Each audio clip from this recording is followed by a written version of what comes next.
எனக்கு வேலை கிடைச்சிருச்சு. இனிமேலாம் உங்க அம்மா வச்சு என்னால பாத்துட்டு இருக்க முடியாது. நீங்க ஏதாவது ஆள் போட்டு பாத்துக்கோங்க. என்னடி திடீர்னு இப்படி சொல்ற? நம்ம பார்க்காம யார் பாக்குறது? அது மட்டும் இல்ல, ஆள் போட்டு பார்த்தா எவ்வளவு செலவாகும்? ஏன் உங்க தங்கச்சியை பார்க்க சொல்லுங்க. உங்களுக்கு மட்டுமா அம்மா? அவளுக்கும் அம்மா தானே, பாக்கட்டும். அது எப்படி என்னால பாக்க முடியும்? என் குடும்பத்தை பாக்குறதுக்கே நேரம் இல்ல. வேணும்னா நீங்க ஆள் போட்டு பாருங்க. ஆள் போட்டு பாக்கவா? அப்ப சம்பளம் நீ குடுக்குறியா? அது எப்படி நான் கொடுக்க முடியும்?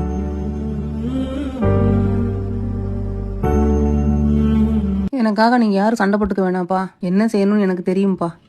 இதுல உங்க 2 பேத்துக்கு தேவையான துணிமணி இருக்கு. எடுத்து வெளியே வாங்கடா. பத்திரம் ஏன் பேர்? என்ன பாக்குறது? வாயை வச்சுக்கிட்டு சும்மா இல்லாம வேலை கிடைச்சிருச்சுன்னு ஆட்டமா ஆடுற. அம்மா பத்திரத்தோட பத்திரமா இருக்கு. நமக்கு தான் அடுத்த வேலை சமைக்கிறதுக்கு பாத்திரம் இல்லாம இருக்கும். நட அண்ணே, நானு நீயாவது உன் மாமியாரை வச்சு பாரு. அதை அண்டி பொழைச்சனா உனக்கு நல்லது. சரிண்ணே. வா. பெத்தவங்களை வீட்டை விட்டு துரத்துறதுக்கு பதிலா பெத்தவங்க பிள்ளைங்களை வீட்டை விட்டு துரத்துனா என்ன ஆகும்னு நினைச்சு பாருங்க.